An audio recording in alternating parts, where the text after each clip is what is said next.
Five Out Basketball, 5 segments, 5 takes. This is the podcast for NBA conversations. This is 5 Out Basketball, and it starts in 3, 2, 1. As we're What gonna else wrap are you up this excited segment, for? me and Everton are debuting a new segment, and this is just gonna be complete chaos. This segment is called "Argue This Shit Take." Oh man, I'm gonna find the post real quick. Mhm. So Everton, try and explain what it is. So basically, me and Joey have come up with three shit takes. Like takes that, there's a difference. There's a fine line between hot take and bro, what are you talking about? Mm. And that's what these are. These are the bro, what are you talking about type of takes. Mm. And what we'll be doing today, we'll be posing these takes at each other. And basically, we have to argue for the take. So whatever Yeah. take Joey says to me, I have to argue for that take. And whatever I say to him, he has to argue for that take. So this will be So fun. I actually got this idea from a real take that came from Bulls legend Tony Kukoc. Yep. Because Tony Kukoc says, despite the statistics, Jokic isn't at the level of Vlade Divac and Dito Rajda in the center position. I mean, technically, he's not wrong. He's much levels above them, so I guess they aren't on the same level. But he was trying to say Vlad Divac is a better player than Nikola Jokic. What the No. fuck are you talking about? No. Yeah, so I literally sent it to Everton. And Everton goes, he's yapping. What the fuck is bro talking about? I was like, low key, this just gave me a fire YouTube video or TikTok idea. So now here's the birth of argue this shit take. Because me and Yes. Everton, we've been agreeing a lot. No more agreeing. No more. Let's No see more. how well we can cap. Oh, I got to really lock in for I this. know. These are gonna be, man. This is. Let's just. You want me to go first, or you go first? Let's have you go first. All right. I'm a bitch. So, I'm a bitch. I'm a bitch. all right, I'll go first. Yeah, so I made my takes easier to argue to then end up harder to arguing, but I don't think I want to. I mean, obviously the shit takes us to be a little hard, but I don't think I Mhm. went too hard on you today. I don't think I went crazy. I think some of these are like, Mm. yeah, I gotta get a drink of water. I'm fuck. you're good, bro. All right. So your first take is the Los Angeles Lakers will win the NBA Finals. Oh, okay. This isn't too bad. Mhm. So the reason why the Lakers will win the championship, you have to understand, LeBron is still LeBron, and AD is having pretty much his best season, damn near his best season. Definitely his best season as a Laker, but damn near his best season as a pro. And I think when you consider that LeBron hasn't taken really a step back, he's shooting 41% from three. You having those two players, you're gonna always have a chance to win a championship. And when you have D'Lo, who's been low-key having a good season, people are trying to act like he's been good this year. Austin Reeves, look, he has that young player tax, but he's not young. Mhm. But he's still a solid player. I did say Rui was mid of the year, but he's still good. Like he's still Yeah. like mid, but like Mhm. mid doesn't mean bad. And you know how many Um, defenders that Lakers team's got? They got Cam Reddish on the bench. They mm, got Jared Vanderbilt. That team could defend. they they can defend, but those Mhm. two defenders can't score. But it doesn't matter. They can Yeah. defend. Yeah, they can defend. And Torian Prince, he can shoot. He shoots 39% from three. So yeah, I think like all in all, like this team has its strengths. Like they have some solid defense. They have one of the best defenders in the league in Anthony Davis. Mhm. And they have two superstars with some guys who can space the floor. I Yeah. think this is a team that nobody wants to see at all. Mhm. And I think they can legit beat anybody. So Yeah, and when the playoffs, doesn't the game slow down? the game does slow down. The game does slow down. So I think my last point, head coach Darvin Ham, I think his tactic of keeping his hands in his pockets can really be a beneficial factor here because when the game slows down, he'll have more time to hold his hands Yeah. in his pockets and be like, yeah, you guys are Mhm. good. And you know what people don't talk about? When you have your hands in those pockets, they get warm, okay? It's like when your players are on a cold streak, you shake their hand and they're gonna have a hot hand just like that. No one wants to talk about that. Oh man. Yeah, so Darvin Ham is actually a fantastic coach. People just haven't seen the system yet. Exactly. They don't get it. So all in all, Lakers are your 2024 NBA champs. And I 100% agree. That was a great take, Everton. Okay. You ready for this one? Oh, I'm ready. So with aura, Tim Duncan is top three all time. Oh, this is just facts. What the hell? I totally agree with this. Really? Yeah, with some aura, quit playing, man. Let's keep it real. Tim Duncan is one of the best defenders we've ever seen, and I don't think we've ever seen a better rookie in our lifetime. That guy made an Mm. immediate impact off the bench, and the accolades are there. He's got championships, he's got MVPs, defensive players, all stars, you name it. The only thing that's holding him back is his outfits were whack as fuck. But like, are we gonna hold the player back for just being humble? Like, we like to hype up J. Cole all the time for being humble, but like when Tim Duncan wants to be humble, it's like, oh, look at this old loser who can't dress. If Tim Duncan had on some like Gucci and like Supreme, Tim Duncan would have been considered top three all time. It's just how good he was as a defender, and that Spurs dynasty can't be slept on. And this wasn't like like bum ass Jordan and Larry Bird back in the day where they're hooping against nobodies. Tim Duncan has been hooping since the late '90s, early 2000s when the NBA just started getting elite. And we're done with the '80s. We're done with the '90s, man. Like people don't know how good Tim Duncan was. I know how good Tim Duncan was. And with a little bit of aura, that man would have been top three all time because you can't look at a weakness of his game. Maybe his passing, but the guy could score, It's actually incredible good. defender, great leader, underrated passer. And he used to be a swimmer. Are any of these guys in the top 10 former swimmers? No. So that's why if you give him a little bit of aura, Tim Duncan would have been top three all time. Quit playing with me. Look, honestly, if you think about it, if you ever heard KG speak about Tim Duncan, he Hmm. does have aura because Yeah. he said, they said, all right, who talks trash? Let me tell you this. Tim Duncan said almost, like after he scored on you. Uh-huh. And nigga says almost to me after he just scored on me. Like imagine I'm playing my best defense. Mm. Almost. Damn. I'll be upset. That's aura. Draymond Green's fighting on the spot. Yeah, exactly. He might Mm. literally put bro in a guillotine after that, bro. Well, so I'm glad we're 2 for 2 on these takes. Totally agree with them 100%. Yeah, easy, easy. So Everton, we were talking a little bit before we like started the Zoom, right? Yeah, And you said Rudy Gobert was going to be the 2024 MVP, right? yeah. Hmm. Can you elaborate So to us why you think that?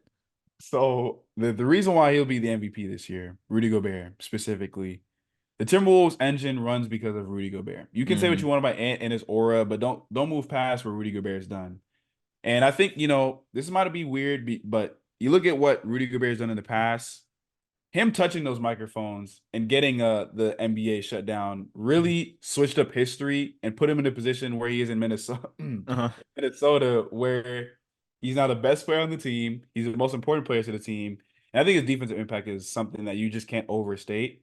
Mm. And yes, his numbers might be 15 and 13, whatever, but being that dominant in the paint and as a Mm. defender, I think is something you can't just gloss over. And Timberwolves are a top seed. So I Yeah. think the Timberwolves only go as far as Rudy Gobert takes them. And I think that that's important to note here. Mhm. So I think all in all, when you're the most valuable player of your team and your team is one of the best teams in the league, you're the MVP. Yeah, and MVP team success has to matter. And like Rudy Gobert, best defender, like we look at all these like MVP cans, like Nikola Jokic, he's not playing any defense. Luka Doncic, he's not playing any defense. Giannis Antetokounmpo, he's from Greece. So like at the end of the day, you have to realize that like Rudy Gobert is an MVP, not even just contender. He should flat out win the award just because like Just flat out. who else is like he's on pace for his fourth DPOY? No one else in the NBA is doing that. No. Defense has to matter. Like defense is valuable. Yeah, and honestly, he's the best French player in the NBA. Hmm. Specifically the center position too. Yeah, Yeah, so I agree. Rudy Gobert is going to be MVP this season. Great talking point, Everton. yeah. You just got to really think sometimes. Hmm. My next your take is and I like this one. When you told me about this one, I was like, yo, Joey Yeah. might be on something here. Uh-huh. The current UConn team could beat an NBA team. Oh, I actually stand on business on this one. I was actually talking to like my grandparents about this one on Easter.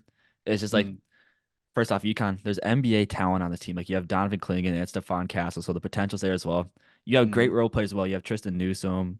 Yeah, I'm gonna be honest, don't remember the other white guy's name, but you got two white guys that can also Oh, shoot the ball. Like, Spencer. yeah, you got three, like you got 2, 3, and D guys on that team. And what Hmm. people fail to realize is the NBA is in March Madness where like you lose once and you're out. There's 82 games in the NBA regular season. You think every team's gonna give a fuck all 82 games? No. And there's teams like the Wizards out there, the Trailblazers, where they're not going to give a fuck one night. And this UConn team is always going to be hungry because, they're going to want that first win of the season. And plus, it's the best college team we've ever seen. They got a legit defensive unit with Donovan Clingan in the paint. So no one's driving and scoring on him. And they got Stephon Castle as well. This team can get you a bucket, and they're deep. They got guys on the bench as well. There's not NBA teams that are as deep as the UConn Huskies. Let's keep it real now.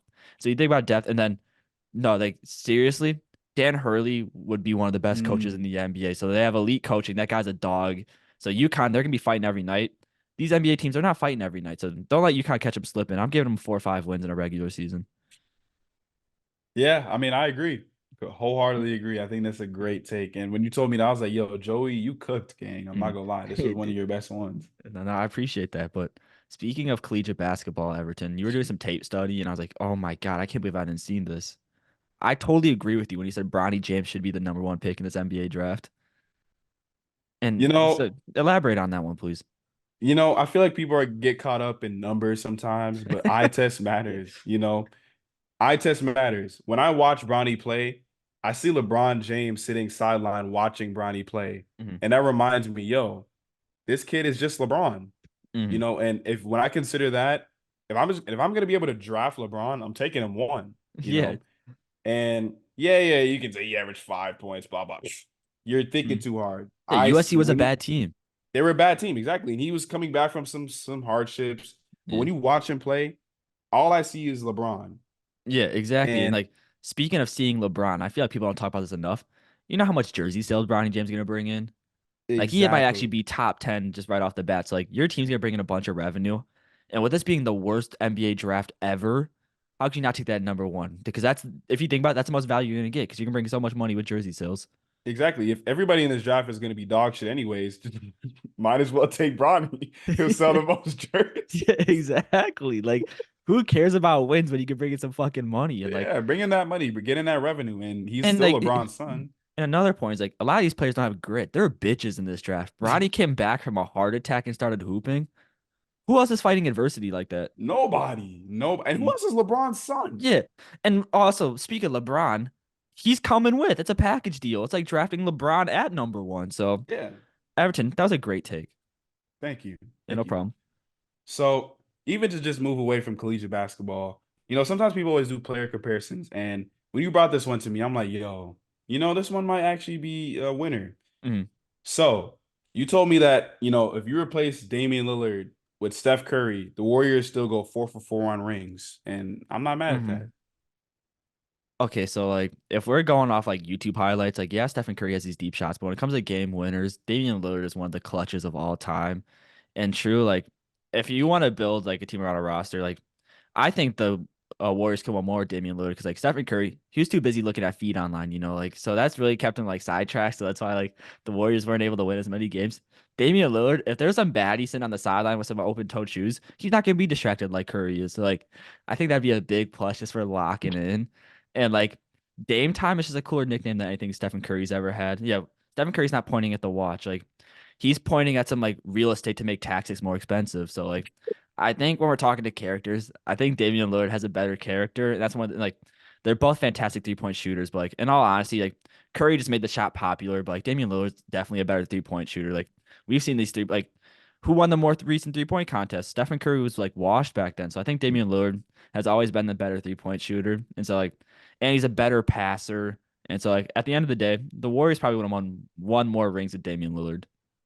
Yeah, I mean, I agree. And one thing you didn't consider Mhm. is Dame is a better dunker. I True. feel like that really matters here. Like Yes. that really matters. Like, Yeah. yeah, Curry's Curry bitch might ass not finish a get a layup. poster. Yeah. He ain't dunking on nobody. Dame might Hmm. dunk on somebody while still being a better shooter Hmm. and having a deeper range. Hmm. And then honestly, I don't think Curry is running. I think Dame's not running from the grind. Let's just call a No, spade a spade. hell nah. Hell no. And the last thing I want to say, Dame's from Oakland and he's a rapper. Yeah. Where's Steph from? Yeah, I never heard Stephen Curry spit some bars. No, except for that Nike commercial when him and James Harden were singing, and it was terrible. Dame Yeah, it can was rap. dog shit. I So I if we're listen to going Dame Dollar on the daily. yeah, so 1,000% I back like that's a claim I'll stand on is the Warriors would have had so much more success with Damian Lillard.